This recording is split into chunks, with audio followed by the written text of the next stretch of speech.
Hi,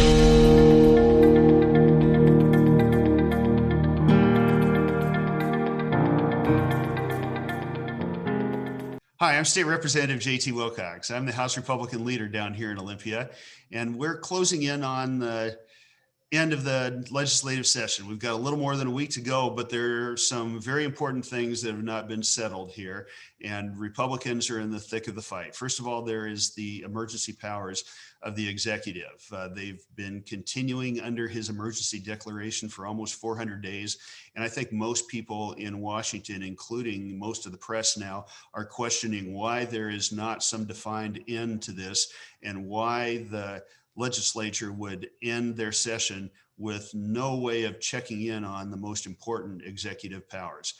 House Republicans have been pushing hard. We've got efforts ongoing right now, and we are not going to quit talking about this. This isn't a Republican or a Democrat thing. This is just how we should manage our government in a way that's representative of all the people. We also have some major money issues coming up.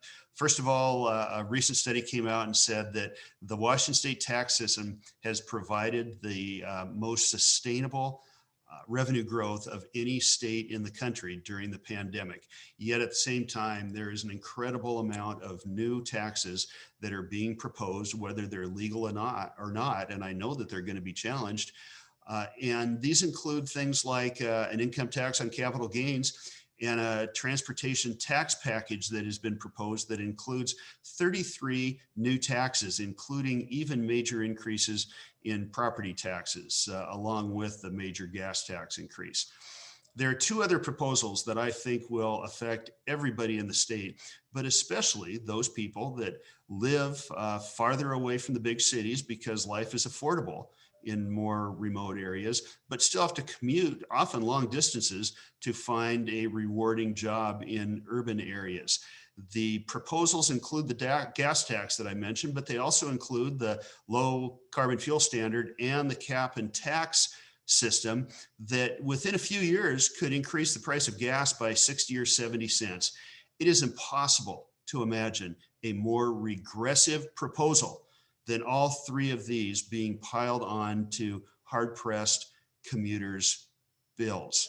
And Republicans are going to fight these with every means at our legal and ethical disposal. In fact, the three proposals are tied together now because of some amendments that were passed in the Senate.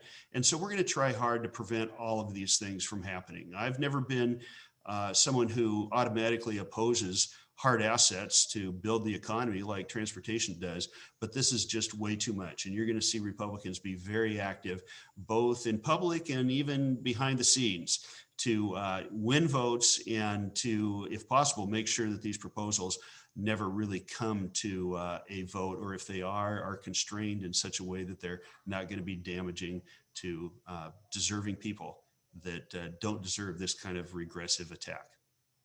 Thanks very much.